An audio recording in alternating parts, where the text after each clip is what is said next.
Is attacker's advantage real and can you explain it? I'm not sure what you mean by that. Like attacking first rather than defending first on certain maps, because if I don't know if that's really if that's true. In fact, most teams I've seen prefer to defend first. I've seen teams prefer to defend first more than attack first.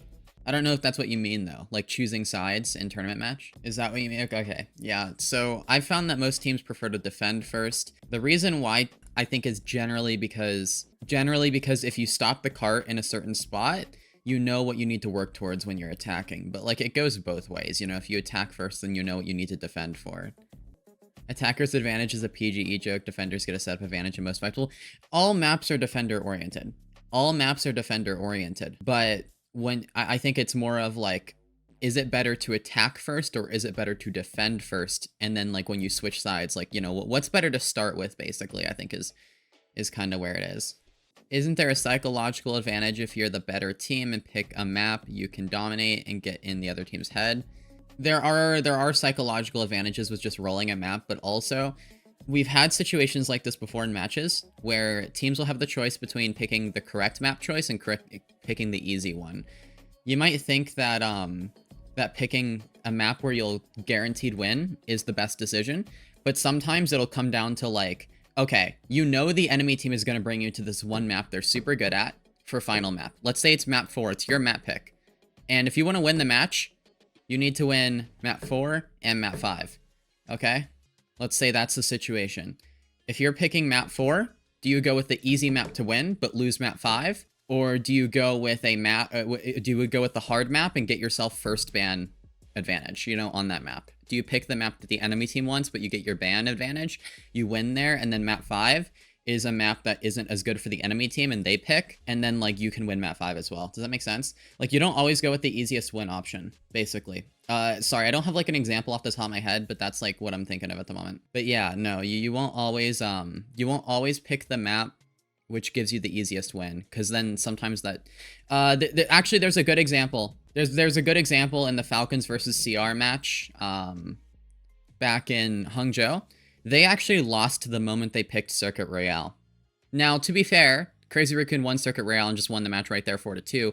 But even if Falcons won Circuit Royale, it would go 3-3 and it'd be match point, map 7.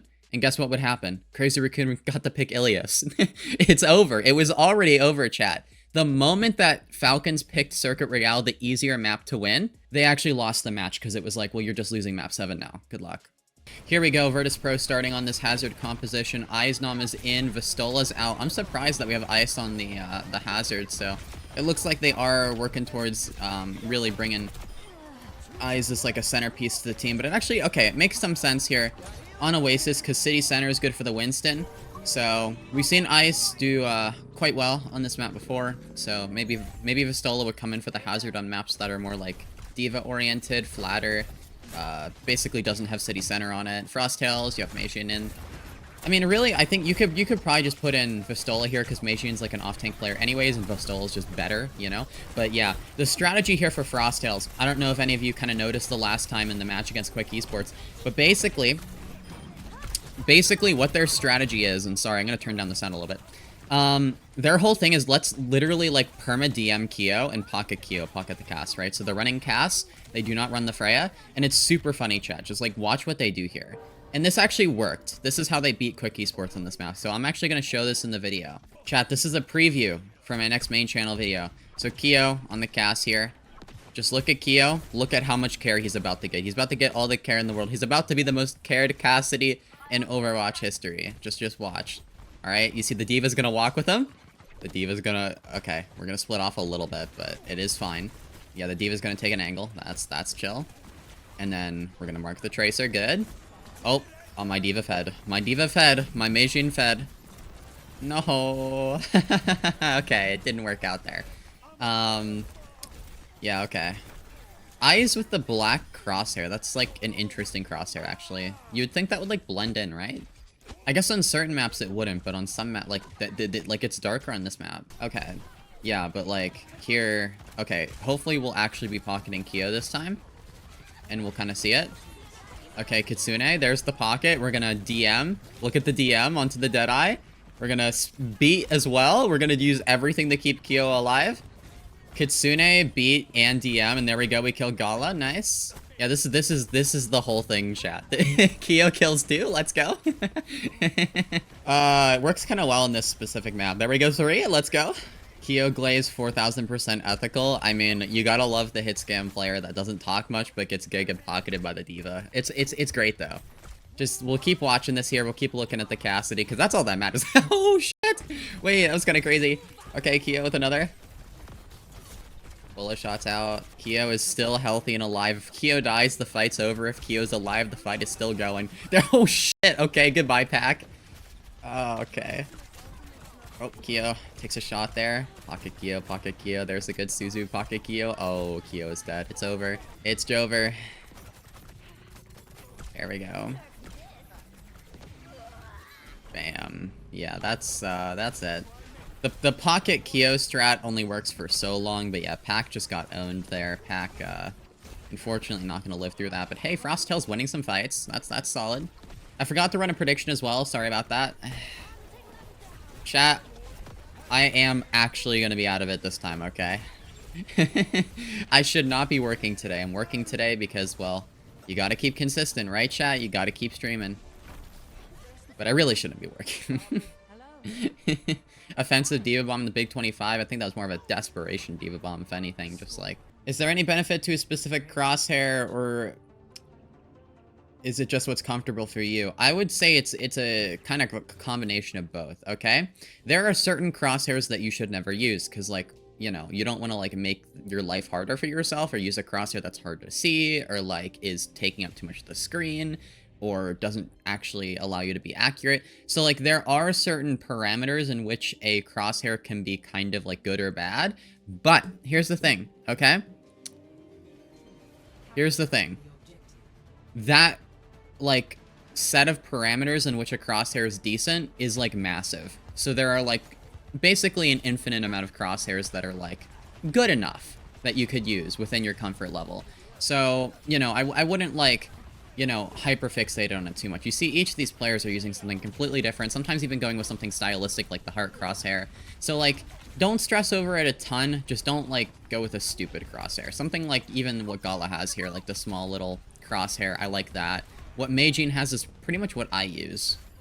I use that, but white. I use a small white kind of crosshair like that. So, I like to use something very small and focalized, not focal, like a nice little focal point on my screen that I can, like, shoot at to track. I think it helps me with my tracking. I don't like the bigger crosshairs. I feel like they, like, act as, like, a little bit of an impairment, but yeah. Yeah, fixes crosshair. Yeah, the little heart, I think it was. Your advice is appreciated, but Frosttail eSports took Quick to map 5 off of their crosshair aura alone. I'm gonna trust the pros in this one. To be fair, both of them were aura maxing with the crosshairs, you know? Oh, that match was so goofy. That's gonna be such a fun main channel video. Because, like, there are some legitimate strats in there, and then there's just, like, whatever else. Also, Frosttails are still in control, chat. They've used Kitsune, they're still going, they're at 50% now. I'm not really even paying attention to the match. We're just, like, yapping, and shit's happening. Jwoo kills Kyo with a pulse bomb. Jwoo's just going off, and it's like, we need some help. We're still in control, 60%. We're still in control, 65%. Meijin Mech is still full HP. We forced Kitsune out of Gala. What is going on here? We should not need Kitsune to win this fight. We're at 77%, chat. We're at 80%. The infinite fight. It just keeps going. It just keeps going. How do we get Kitsune out of Gala there? That shouldn't happen. Okay.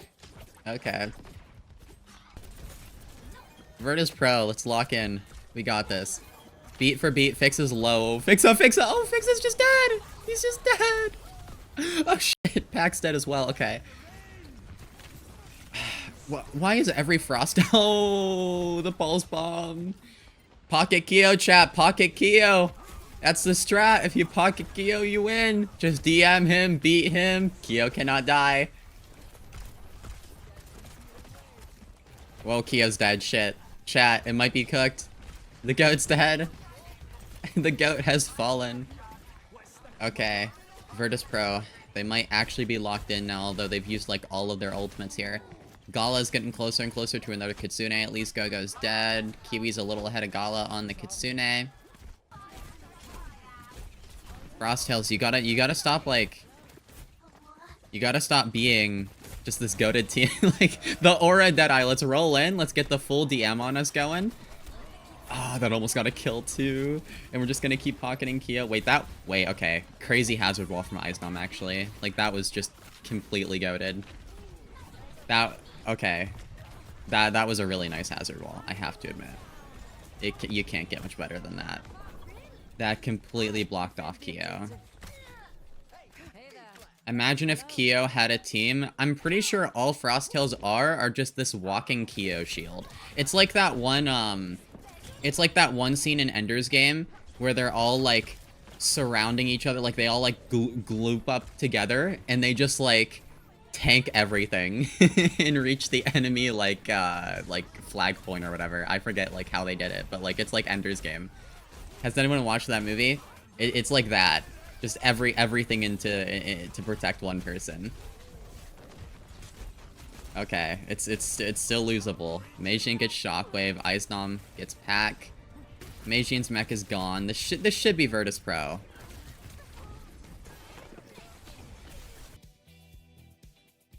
There we go. What happened to Quick? They got bot. They got bot. Okay, I have opened up a prediction as well, so you can predict on the next map. Frosttails go to Dorado. I wonder who Virtus Pro are going to throw in. I think Eyes for Winston, but then Eyes probably gets banned. By who? Saudi Football Club. Another football club like Al-Qudsiya. I forget exactly the name, but yeah, they got bought out by a Saudi football club that's PIF owned. So, yeah. Putting your mortgage on a Frosttails eSports win. Yeah, again, for everyone coming in, I just had my wisdom teeth done, so I apologize. I'm going to be speaking weird. I'm going to be speaking maybe quieter, but, you know, I just need to be careful. But the problem is Frosttails are such a fun team that, like, I will probably dislodge a blood clot by laughing, so I need to be, like, careful, you know? I feel like Frosttails are a team that are capable of making me laugh enough. Okay, we're going back to Pocket Kyo strat, chat. Okay, chat, every Suzu to Kyo. Every inch of DM to Kyo. Every amp, it's going to Kyo, chat. back to basics on Dorado. Okay, Vistola's in. Makes sense. I suppose the Winston's kind of bannable. Virtus Pro, they banned Hazard. Okay. I mean, Vistola's good at Hazard, though. And Meijin's gonna play D.Va anyways. Why are we banning Hazard? I don't know. Okay. How are we today? Could be doing better. My mouth's sore. Okay, Meijin. I think that's how you pronounce it. Trying to get out of there. We're pocketing Kyo, chat. Here's the Kyo. you can't really pocket through that damage, can you, chat? The Kyo pocket did not work in that instance. Is the volume okay as well? I apologize if it's not, but is the volume okay? Is the game sound okay? It's kind of hard for me to tell. I just updated my OBS recently, so yeah.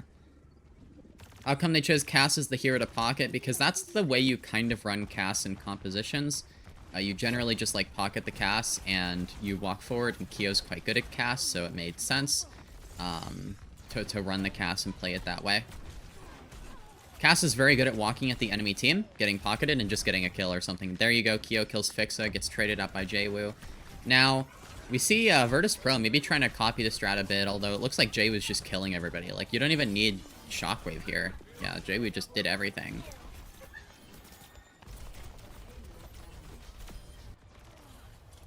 But yeah, Cass, in most compositions, is just very, very good at just walking forward. He needs to be close. So the reason why, like, Cass Pocket works well is because he needs to be close. He does a lot of damage up close, so if you have a D.Va or, like, someone else to help him get up close, then he can do a lot, you know? He can do a lot of damage. Got Curie Lucio versus Juno Brig as well. Juno Brig a bit brawlier. Kyo, here's the Deadeye. You should give the speed amp as well. We're gonna move. See how far forward we're going. And now, here's the push back in from Virtus Pro. We're gonna wrap around. This flank from Kyo is pretty good.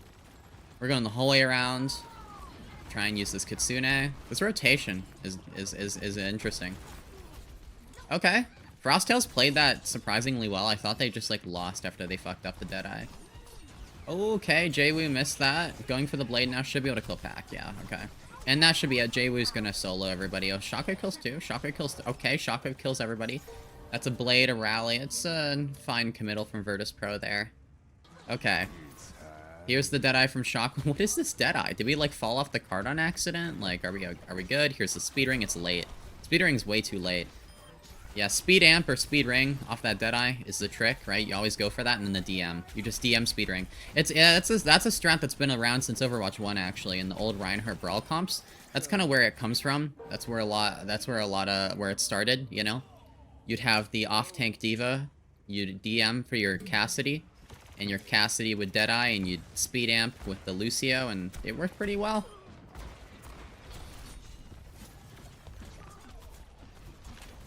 You could also, like, have your Reinhardt charge the enemy Reinhardt to force him to drop shield, you know?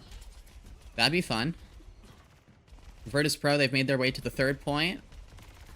If pocket, no Mercy. Mercy isn't that good for pocketing. That might sound kind of, like, surprising, but in this sense, and in the sense of brawling to pocket someone, not very good at that at all. She really isn't meant for that.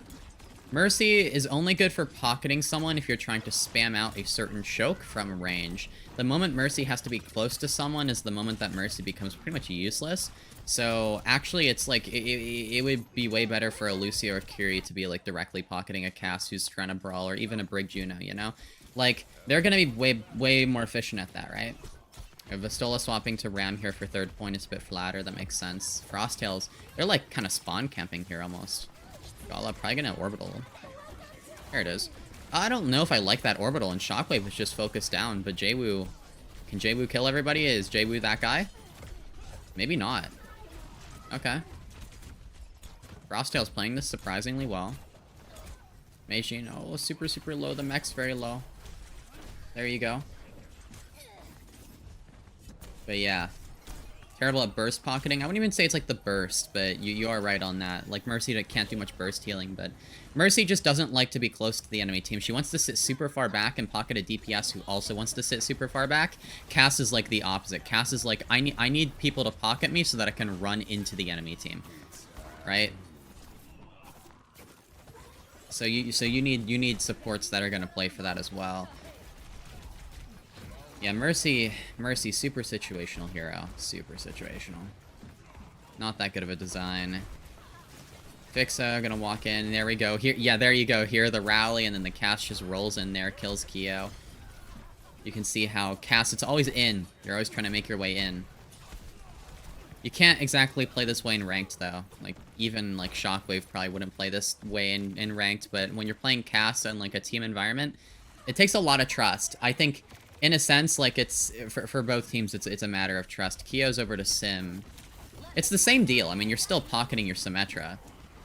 The Symmetra's still late fight win condition, but it's kind of like a slower start to the fight. This Kitsune is questionable from Frosttails. It's too easy to kite.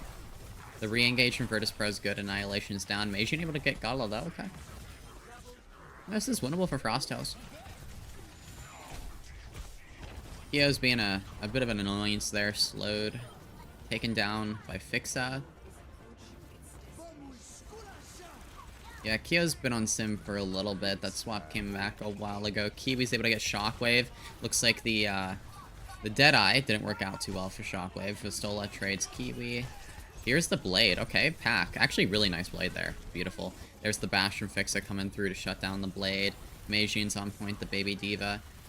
Somehow, like, kind of like escaping the grasp there. The Lucio next. And the Symmetra. A lot of people on point, but this Orbital Ray should put an end to it. Virtus Pro should secure this. It's going to take them a bit longer than they probably wanted to, though. 1 minute, 12 seconds. Is the Sim TP health buff what's enabled her to be played in OWCS so much? No, I wouldn't say it's that. I would say that Sim, in general, has been pretty good this entire time. It's just that the meta hasn't really shifted towards Sim until now. I think the Symmetra is especially gaining popularity because of the Orisa kind of re-emergence, and also in general more Brawl comps. You know, before it was like a lot of Winston, a lot of Hazard that's been played. So now that we have the Orisa and the Ramatra becoming more popular, the Symmetra kind of fits in with those compositions better. I would say it's like a matter of synergy. But also Symmetra is just always a little underrated. She's always been pretty good. I don't think she's been in a bad state for a while now. She's always been pretty playable. Like, you can force Sim if you really want to. I don't doubt, like, you know what I could see happening? I could see in, like, a future stage of the OWCS having a team just one-trick Symmetra, and no matter what the meta is, it would still work. I really think that Symmetra is one of those heroes that you can actually one-trick and, like, you know, she is just so good in so many different situations, very versatile. I wouldn't recommend it, obviously, but, like, she is like that, you know, just like how, Sojourn is one-tricked by OWCS, kind of similar deal. You could one-trick Sojourn a little bit. We kind of saw that, I think, with, actually, I think it was Twisted Minds a little while ago. First season. I think it was Yubi that was one-tricking Sim. Like, it kind of works. It kind of works. Symmetra also, I say this a lot, but I think Symmetra was the best rework in Overwatch history. I think Symmetra was quite a good rework. And we can listen in here. I can walk now. I walk now. They're not on me. They use nade. I'll go on backlane. I go out on backlane in 3, 2, 1. Sorry, so maybe. So really low. Move card, move card, low. Sorry, don't die. Just move card. I can try to boop again. I go top, I go for it. Yeah, we can get top, Alright, Frosttails need to be careful. This is the key moment in the fight. They can't lose a player now. Rotate. Again, 3, 2, 1. We're still getting card, this is good. Looking so This is good. They can cap here. Anna, close. Go for side. Nice. Nice. Wait, this is really good. This is a masterclass of a fight, actually. Oh shit, I can make like a fire TikTok out of this one fight. This would make like a nice little mini video of this fight right here. That was really impressive, actually, chat. Like I said, that one key moment where they get the cart under the bridge and they're super split there for a moment, that was the kind of the key moment that they needed to stabilize and kind of pinch and take the high ground, and they were able to do it. They were able to do it. They were able to pull that off. Content brain moment. Oh, the aggressive Kitsune. We might be getting a little too inspirational, chat. Yo, go. Don't go into the room. Go. The voices. Don't listen to the voices. Okay.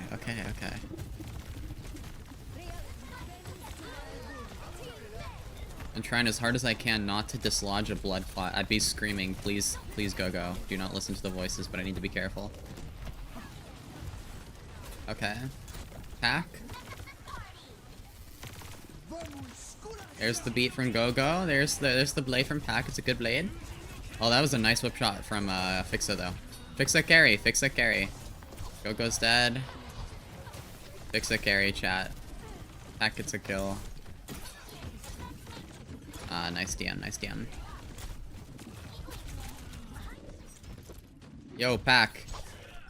Are you putting on masterclass of how to stagger yourself? Wait, maybe not. Wait. Saving Private Pack?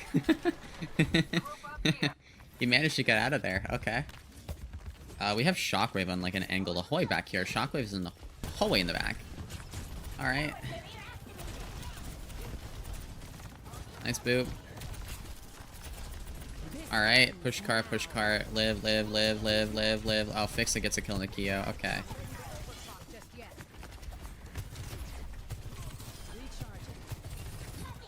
Yeah, that kill in the Kyo is kind of rough. This Genji Symmetra is pretty weird. Okay, both DPS down. Virtus Pro, they've lost a few players. Pack is gonna die, though. That's a good trade for Virtus Pro. Yeah, I mean... Virtus Pro get their players back sooner. Meijin's gonna maybe get staggered here. I'm a little bit nervous about Meijin here, honestly. Okay, grab Mega. Okay, chill. Oh, Kyo's dead again. Fixa keeps killing Kyo. That was a nice bash. If Kyo keeps dying super early, you just have no damage for Frost Tails. You can't actually do much. Like, the Symmetra's late fight carry, the bigger the beam, the better you're gonna be. And that beam is like big danger late fight. But if Kyo is never existent for late fight, you know, there's nothing to worry about, right? There's nothing to worry about. Kiwi, gonna have the Kitsune. I like this, but not the timing. The timing is ass. Okay, Orbital Ray. Actually, maybe the timing was a little better than I thought. You know what? I changed my mind on that Kitsune, chat. Your Honor, maybe I was incorrect about the Kitsune. It looked like Virtus Pro were maybe not in a position where that Kitsune could get value, but they were. Jwoo still gets the better of Pack, though. Pack, no value out of the blade. Fixa takes down Gogo. Yeah, Frost Tails don't win that fight, but, you know, not too bad. Vistola has gone with the heavy missiles. Now, this is pretty rare, but I've noticed that this is a common pick here against certain heroes, especially like when you're looking to burst down specific targets. In this case, I think the heavy missiles are really good for Vistola to be able to burst Kyo, because if Vistola like can just like run down Kyo and burst Kyo or burst a target, that's like really good. And then also you can't really DM the main damage from Kyo there, the beam damage. So going with the shields might be like less valuable. So I actually think that the heavy missiles here make some sense for Vistola. For the perk there. Okay, Jwoo ready to go with the blade. Here's the beat from Gogo. Pretty well-timed beats there. Jwoo takes down Pack, though. Jwoo's still holding onto Blade. I think Virtus Pro have this in the bag now. Ooh, you missed that shot, but it's okay. As long as Kyo dies. Yeah, fix that. Get Kyo. There you go. 19 seconds left. Kyo's not going to be able to get back in time. No way. No. No. No. No. No. No. No. No.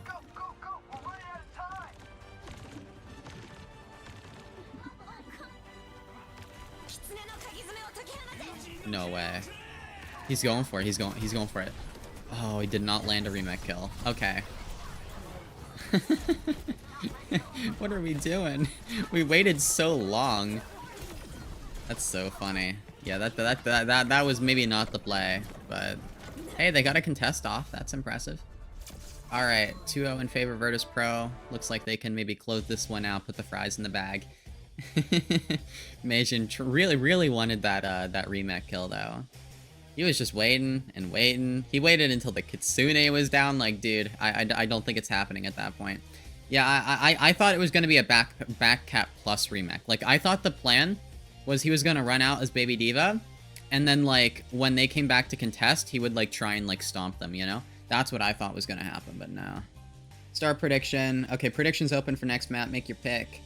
Are perks dynamic / map dependent, or do pros just auto pick one route? Yes and yes.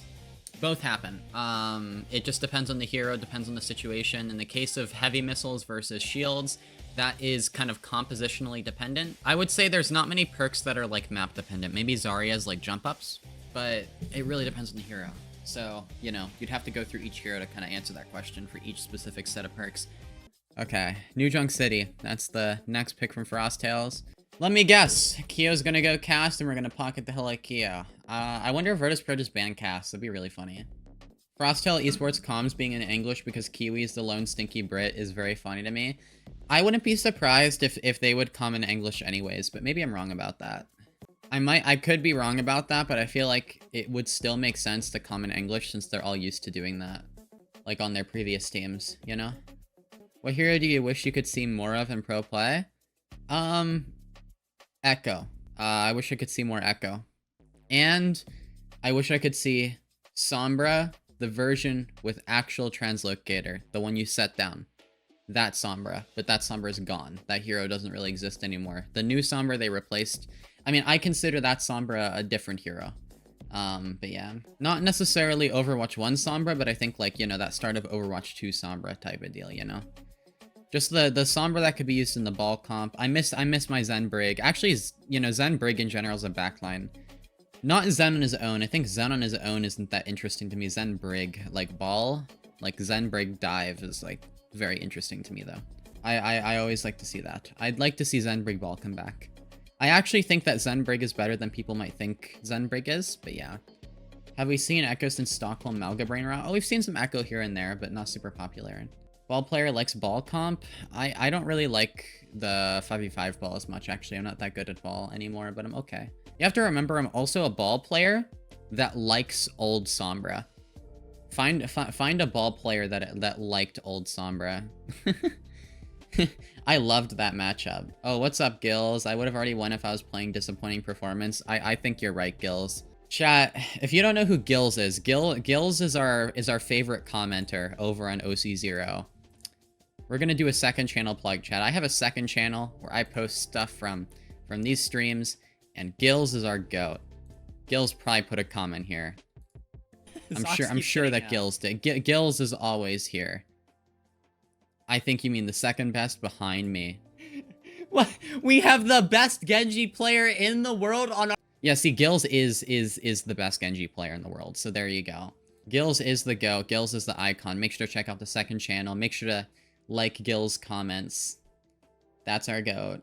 No team would ever lose if Gills was on it. How similar does Ball translate to Doom? Ball is basically if Doom was well designed. They made, like...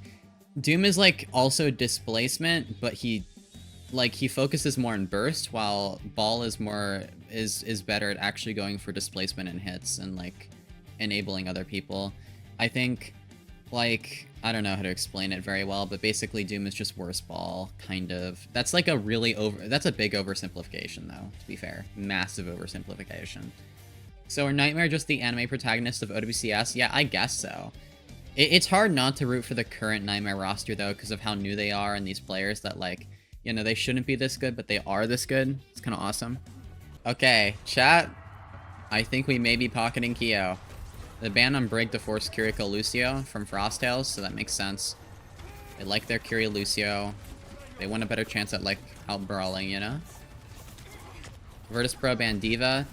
So that takes away some of the pocket ability for Kyo. It makes it so that Kyo can't be enabled as much. Oh, Kyo's the target. Oh, Kyo's alive. Kyo just got Giga Susu'd right there, I think. Meijin's low.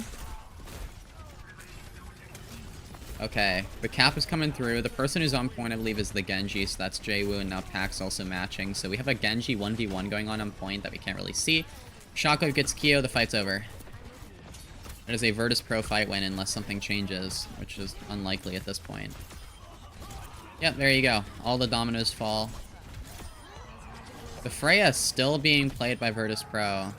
Kind of committing to it, you know, you're getting some scrim time. I wonder if teams are going to really be sticking with this Freya, or they're going to be swapping off because of the recent nerfs. We'll see. Kiwi, pretty much the Kitsune. It's going to be Kitsune for Kitsune on the right side here. Kyo's kind of alone here. It's a little uncomfortable. Gogo's dead. Kitsune's down. Kyo's not inside of it. I think this fight is kind of, it's kind of done. There's no Kyo. Wait, Pack gets Fixa. Okay, that shouldn't really happen. Fixa died with beat, too. Pack dies. Kyo gets Shockwave. Oh, things are falling apart because of that Fixa kill. Goku's gonna beat soon. Oh, look at this skin. Yeah, this skin is this the skin? The one that Gala has on? Yeah, that is pretty. Okay, there's the blade from Jwoo, so we're still trying to turn this fight. Fixa has enough time to get back. Frosttails did flip the point, but there's that re-engage from Virtus Pro, and that's gonna be enough. A beat blade there might be a bit overkill, though. Like, I can't lie. Like, that was a bit overkill. Yeah, it does secure you the flashpoint, though, so, like, I guess it's worth it, but, like, Frosttails, they did not use anything there. They just come in there with a vengeance. I have the feeling I'm gonna have to take more pain meds halfway through this stream. Again, chat, I should not be working, but we're in it for the love of the game. Virtus Pro, Shockwave. Let's see a good bullet shot here. I want to see it. Let's see it. Right onto the Lucio. Oh, almost. Almost. Going for that Ajax.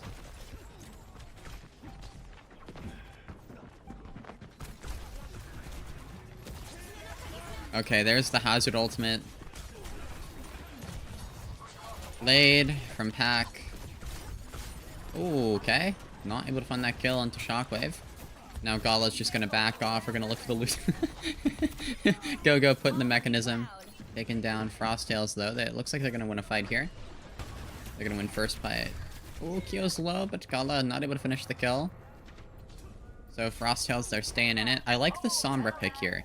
This is the correct situation in which you play Sombra. Sombra's pretty good at, like, just bullying Aizdom here. And we're just going to, like, play into this idea of pocketing Kyo by, like, just, like, farming the enemy tank, right? So, like, Frosttails... The Sombra is not a flanker here. The Sombra is with the team. The Sombra is kind of there to hack the tank. There you go. Be in the way. Kiwi's gonna go for Kitsune. It's a little early. Kiwi tends to Kitsune on the more aggressive early side. That's something that, yeah, is a little concerning for me. Forgot to close predictions. Ooh. Okay. Well, I'm gonna close it there. It's 97% for Virtus Pro anyways, so, you know. For the people who did believe in Frosttails, I think they should get their payout. Only 3% believed, so Frosttails, they might get a point here. There it is. Yeah, so this is how you use Sombra, though. Sombra is not that good of an anti-kind of ball measure. I asked something to this effect earlier, but then ads happened. What were your thoughts on Old Ocean taking game off of Zeta Division? First of all, I don't watch Korea since I don't have time because of how the time zones add up. It's, like, impossible to watch. It's impossible for me to co-stream this and do Korea while also, like, you know, having a life. So I kind of can't watch it, but also, like, Old Ocean are a lower tier Korean team. Zeta Division probably overestimated them. The Life Weaver was used by Admiral as well in that match against SSG, but then SSG were also throwing on Moira, so it's like, it's hard to tell if it was even, like, good at all. It was used by GK, I think. And it's like, I just think, I just don't think it matters that much, you know? I think for Life Weaver to really gain any sort of, what's the word for it? Credibility? It needs to be a situation in which it really is undeniable, and I don't think Old Ocean versus Zeta Division is the kind of match that is, like, really high stakes, you know? And I don't think, like, you know, Old Ocean, they're just, like, not that good. And I don't think Zeta Division were too concerned about it at the end of the day. Like, I've heard a lot of talk about that match in particular, about Old Ocean pulling out the Life Weaver. I think if anything, Old Ocean pulling out Life Weaver is, like, it's probably, like, one of the least important teams that could pull out the Life Weaver, if anything. Ooh, Pack is gonna die here. They're not letting Pack out. Oh, big stagger. Yeah. Oh, yeah, and that is true. Zeta isn't that good either. Zeta's kind of struggling right now. They just got 3-0'd by Crazy Raccoon, so I think that puts into perspective, you know, that Life Weaver being used once and working doesn't exactly mean that Life Weaver is good. Okay. Virtus Pro just rolling through Frosttails here. Yeah, that's pretty much what they're doing. Zeroth is correct in chat, where basically what they're doing with Life Weaver right now is they keep trying to buff his numbers because his kit is horribly designed. It's not very useful, so they're like, well, we're just going to buff his numbers till he is useful. And that's going to make... I mean, they're going to figure out very quickly that that's not going to work very well in their favor as well, because it's going to make for an unfun character that just, like, is a heal bot and just does a ton of healing and has crazy numbers, which, like, isn't good for the game at all. But, you know, I think we will have a period at some point in maybe even the near future where Life Weaver is played a bit, and he's just kind of super cheesy, makes it so that people can't die, and he himself kind of won't die, and it'll be this, like, weird, like, niche meta thing. I think it is possible. I don't think he's there yet with the numbers. I don't think the creep is there just yet, but eventually his power will kind of creep up to that level, and once it's there, we're probably gonna feel it, and it's not gonna feel good. It's just gonna feel crappy. I say this a lot, but, like, I'll take, you know, several more Kirikos over another Life Weaver, because, like, Life Weaver, when you design a character that isn't super useful, they're very hard to balance. All you can do is buff the numbers and hope for the best. And with a character like Kiriko, it's very easy to nerf that character, and the character is still useful, good at a bunch of different things, very flexible, right? Like, nerfing Kiriko, or, like, Sojourn is another example. They're nerfable, You can nerf certain things about them. You can reduce how oppressive they are, but they're still useful and versatile. Life Weaver, all you can do is just like buff the numbers and hope for the best. Here's Meijin going for this sneaky little like downpour spot. Didn't really work out for him. The go-go beat, oh, it just barely hits. And then Pack's able to kill Shockwave. But Jwoo, 2 kills, looking for a 3rd. Wow, he's doing crazy damage. He's putting in work. I think this might be the end for Frosttails. But yeah, one of the main weaknesses of Life Weaver that I like to kind of talk about is the fact that his entire kit only ever allows his team to place 2nd. Basically, in Overwatch, you have 2 basic choices when you're planning on how you want to take a fight. You can take it 1st or you can take it 2nd. If you're taking it 1st, you're bringing the fight to the opponent. If you're playing 2nd, you let the enemy team kind of like you bait the enemy team into a certain spot, then you kind of engage into them. It's kind of hard to explain how that goes, but basically Life Weaver can only ever play 2nd, he can only ever play the bait, and that's it. That's all that can ever happen. And I think the issue is that when a team can only ever play 2nd, they become predictable, and you know that you can never, like, if a team is on Life Weaver, the other team knows that they can't get run over, right? Because the Life Weaver team can't push them. So it gives you a lot of freedom in movement, and it also gives you a lot of safety in the sense that you know you're not getting run over, and you're safe in certain locations and kill boxes. Because Life Weaver can't really like allow his team to push those areas. Otherwise, you know, if you do try and play 1st with a Life Weaver, you're taking a 4v5 because the Life Weaver is useless, right? So yeah, I think Life Weaver, he just limits the flexibility of a team, makes the team predictable, and that's why his kit is like fundamentally flawed in a sense. But yeah, Kitty! Another Void, chat! We have so many Voids today. I love Void.